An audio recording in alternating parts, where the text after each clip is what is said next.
Sub inspector की जानिब से की गई पिटाई पर एक 56 साला शख्स की मौत के बाद उसके रिश्तेदारों ने लाश के साथ पुलिस स्टेशन के सामने धरना दिया और सब इंस्पेक्टर के खिलाफ कार्रवाई करने का मुतालबा किया। यह वाकया तेलंगाना के जिले नलगुंडा के चिंतपल्ली पुलिस स्टेशन के सामने पेश आया। तफसीलात के मुताबिक चिंतपल्ली मंडल के पालेम तांडा के रहने वाले सूर्या और उसके भाई भीमा के दरमियान अराजी का तनाजा था। इस मसले पर भीमा ने पुलिस से शिकायत की, जिसके बाद चिंतपल्ली पुलिस स्टेशन से वाबस्ता सब इंस्पेक्टर सतीश रेड्डी ने इस मामले को हल करने के बहाने सूर्या को फोन करते हुए पुलिस स्टेशन तलब किया। सूर्या के रिश्तेदारों ने कहा कि सूर्या हैदराबाद में रहता है, इसीलिए सब इंस्पेक्टर की जानिब से तलब किए जाने के 2 दिन बाद वो पुलिस स्टेशन पहुंचा। रिश्तेदारों ने इल्जाम लगाया कि सब इंस्पेक्टर 2 दिन बाद आने पर सूर्या पर बरहम था।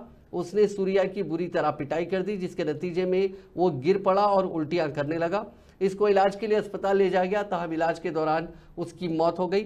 उसके अरकान खानदान ने उसकी लाश के साथ पुलिस स्टेशन के सामने धरना दिया, जिसके नतीजे में कुछ देर के लिए कशीदगी फैल गई। पुलिस ने उनके पास से लाश हासिल करते हुए पोस्टमार्टम के लिए भेज दिया और सब इंस्पेक्टर को हेडक्वार्टर से अटैच कर दिया। डॉक्टर्स के मुताबिक दिल का दौरा पड़ने से सूर्या की मौत हुई है। इस पूरे मामले की जांच की जा रही है।